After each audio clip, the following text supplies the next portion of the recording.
You are Locked On Ole Miss, your daily podcast on the Ole Miss Rebels. Part of the Locked On Podcast Network, your team every day. Thanks for making the Locked On Ole Miss podcast your first listen every day. We're free and available wherever you get your podcast, including YouTube. We are part of the Locked On Podcast Network, your team every single day. Hello, I'm Steven Willis from the Locked On Ole Miss podcast. He is Brian Smith, the Florida football scout, and we're going to talk a little bit of 2026 recruiting, maybe a little Pierce Clarkson, a little bit in the second segment as well. But Brian, man, it's great to have you back on the program. We always enjoy having you on, man.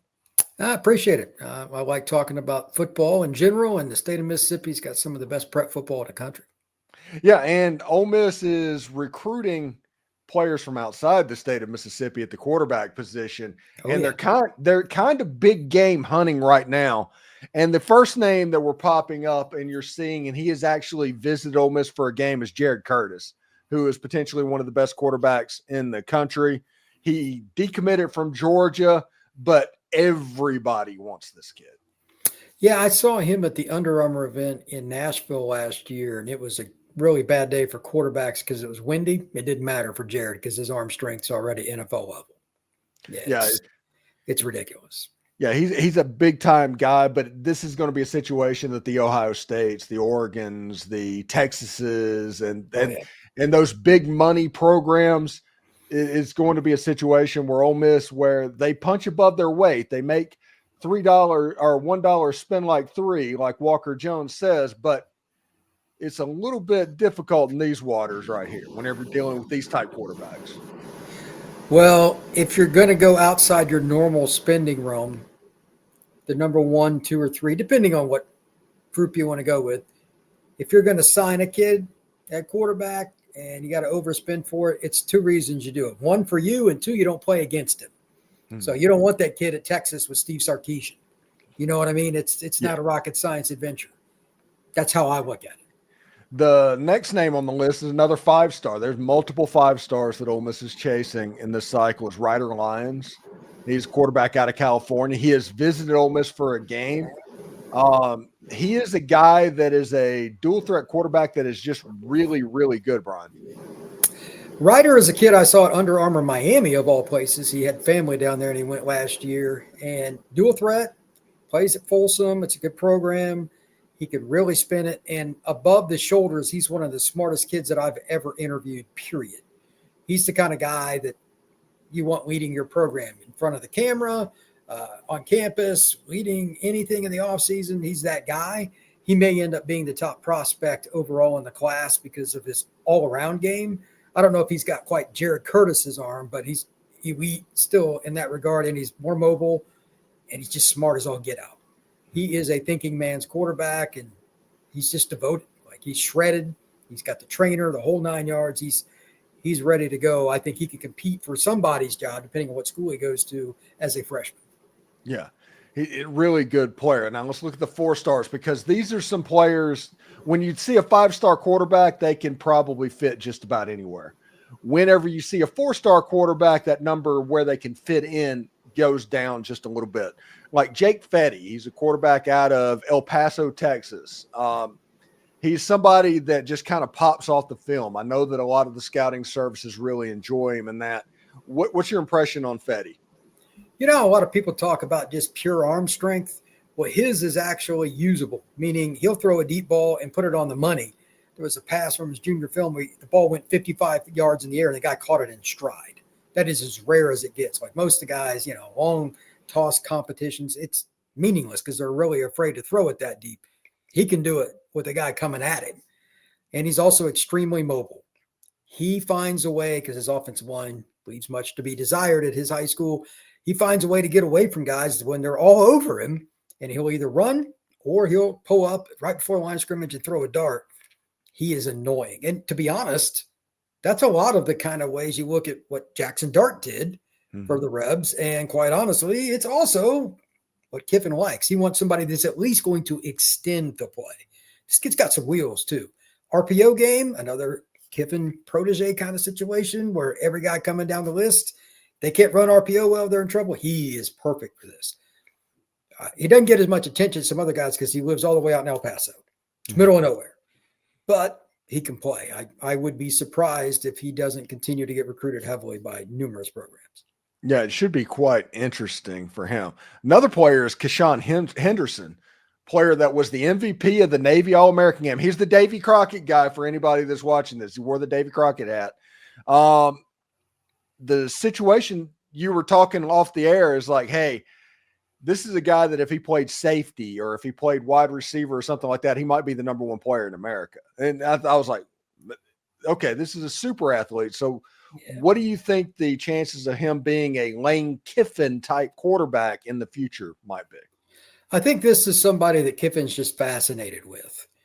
There's a certain guy that plays football in Baltimore that would be the comparison as far as a quarterback at this stage. When he was coming out of high school in Boynton Beach, Florida, it was lukewarm with a lot of schools because he was more athlete, and Henderson's a little further along, but like Jackson's still tremendous. Don't get me wrong, and he's progressed to a level that's super high. I don't know if Henderson's going to do that, but when I saw him last summer, I was a little iffy, but he's gotten much better. And in the All-Star game, he had some key plays that showed that he'd progressed. But when he's playing receiver or DB, he's the best player on the field. So how does that move forward? I don't know. Like Houston is where he committed early, but Houston told him quarterback. Most schools are like, look, we don't want you a quarterback. We want you somewhere else. So from what I have been told, he wants to play quarterback. Kiffin can sell the RPO game and all the stuff that he does, and he puts guys in the NFL. He's done it for a long time. I think he could fit into it, but could he? It's all the stuff off the field. Like athletically, he's already, as a sophomore in high school, he was physically ready to play college football, which is extremely rare. But he just makes guys miss. He's 6'3" or so, and he's very, very timely with everything he does. His football IQ is through the roof. But quarterback's different, man. It's about learning the playbook and post-snap reads. There's no way we can grade him at the high school level for what Kiffin wants to teach him. I have no idea if he could do that. But does somebody like Henderson want to take on that challenge? Because it's not easy. I don't know. But it'd be a great combination to have Lane with him because he's such a good QB coach. When you look at the roots of this offense, the roots of the offense was Baylor with RG3. That's right. And I think there might be a little bit of RG3 in this guy's game. 100%. That's a great comparison. RG3 was also one of those guys that was super annoying to get to the ground. He'd make the first guy miss and then throw a dart, or he'd go get 7 yards to pick up the first down and just destroy your play. Henderson can do those kinds of things too. But RG3 also figured out post-snap when safeties moved and all that stuff. Henderson plays at a small school just outside of Houston. He's not playing against great competition. It's really hard to grade his film in terms of all the mental stuff. Again, physically, my dead grandmother could grade him. It's not that hard. But playing quarterback is different. So he is the most intriguing recruit in the class of 26. All right, let's go to the 3 stars that Ole Miss are looking at. And these are the people, like we said, there's certain places in this country it fits, and there's not nearly the amount of places that you can fit at, but you can be still a good player as a 3-star. Landon Duckworth, he's out of Alabama. He backed off a commitment to South Carolina, so he obviously has SEC level talent. South Carolina runs kind of a bastardized scheme of what Lane Kiffin does offensively. They do a lot of the same stuff. So I think Duckworth would be a little bit of a fit if he decided on Ole Miss. I think so too. Look, Duckworth, I've met him. He's a great kid, pretty quiet, but he's another one of these guys like Henderson that's a freak athlete. If you and me and him went to a basketball gym, we could have a YouTube video that goes crazy because of all the dunks he did. I'd have him jump over you and everything else. Now learning, again, the post-snap reads and all that other stuff, I don't know. He plays in the Mobile area and he tears people alive, just tears them apart, but it's still high school. He could play receiver, he could play free safety or anything. It wouldn't matter. Everybody take him, but he's got an arm and he's a guy that's played quarterback forever. He is a fascinating recruit. And I'm surprised, at least, Auburn's recruited him. I don't know what the circumstance is. I don't think Bama, unless something has changed, has really been after him. Anytime you're recruiting a kid inside the Yellowhammer State, if Bama's not a major factor, that's a bonus. Never, ever forget that because there's so much pull for Bama inside this state. And I think that he could be a kid that would be a great fit. Now, he'll need a year or two, but he's 6'3", 6'4", phenomenal athlete. He's honestly like the kid that's at South Carolina right now, Sellers. Like he's a carbon copy of that kind of style. Just need to add a little more weight. But athletically, arm strength, absolutely. I think Kiffin is intrigued by if he can get a guy to actually stay. Here's the other key with these prep guys. You're not going to play right away at Ole Miss quarterback. You're not. So to me, I would rather take Duckworth if he's understanding. I would just tell, if I was Lane, I'd send him and say, look, your first 2 years here are to learn. Your third year, you should start. Can you handle waiting that long? That would be the whole conversation for me. And I think that's unfortunately kind of the conversation a lot of coaches like Kirby, et cetera. They don't want to play freshmen and sophomores at these schools. You're not going to make playoff runs with freshmen and sophomores at quarterback. No, you're just not. So, and finally, let's talk about Luke Fahey. He's a California kid out of Mission Viejo. He's a 3-star. He's another guy that I think Ole Miss really, really likes this player. He is way underrated. I've known Luke for a while. Another kid that is intelligent. He's got an excellent quarterback trainer. He plays at one of the best programs in the history of the state of California. He's a state champion. He's a dominant player in 7-on-7 or with the pads on. He can play the RPO game very, very well. And he's another guy you want to put in front of the camera. Perfect fit for what Lane does. Mobility, arm strength, intelligence. He picks people apart in the middle of the field where it's more difficult. Luke Fahey is the real deal. He's not ranked as high as some other guys because he's not the tallest guy. He's 6'1". But look at all the college quarterbacks, like the kid that just went from Tulane to Duke, et cetera. These California kids go all over and ended up being good. He was a kid from California too. I'm telling you, they understand what happens after the snap, and that matters. And that's why they play early. Fahey has a chance to be a big-time SEC guy if he wants to. All right. Thanks again for making the Locked On Ole Miss podcast your first listen. When we come back, we are going to talk about the new transfer portal edition that Lane Kiffin brought in, Pierce Clarkson. We're going to get Brian's opinion on that and get some little nuggets that he has along the recruiting trail as well. So stick around for that. After the holiday hustle, there's nothing better than giving your home a little TLC. For me, it's decluttering and refreshing my space. It always helps me get reset and get back into a routine. If you're looking to tidy up, clear out, or give your space a new look to kick off the year, Wayfair has everything you need while staying within your budget. Recently, I was shopping for furniture. It was a recliner, actually, to upgrade my living room. And the Wayfair huge selection made it so easy to find the pieces that fit both my style and budget. The best part, it's free and hassle-free delivery, even for larger items like coffee tables and bookshelves. The website is so user-friendly. I loved how I found everything I needed without any stress. Wayfair truly makes it simple to turn home goals into reality. Give your home the refresh it deserves with Wayfair. Head to wayfair.com today. That's WAYFAIR.com. Wayfair, every style, every home. And did Rocket Money help you find any subscriptions that you forgot about or that you were paying for twice? It's definitely happened to me. I had a few subscriptions I didn't even realize I was still paying for, and Rocket Money made it so easy to track them all down. It's like having a personal assistant for your finances. Rocket Money is a personal finance app that helps you find and cancel your unwanted subscriptions, monitors your spending, and helps lowers your bill so you can grow your savings. It brings everything together in one place, whether it's subscriptions or your spending habits, or even the goals you want to hit this year. Rocket Money has over 5 million users and has saved a total of $500 million in canceled subscriptions, saving members up to $740 a year when they used all the app's premium features. For me, one of the best features is the subscription tracker. I've used it to cancel services I was not using anymore, and I already saved a ton. Plus, with their goals feature, you can automatically set aside money for your future. No more stressing or budging every month.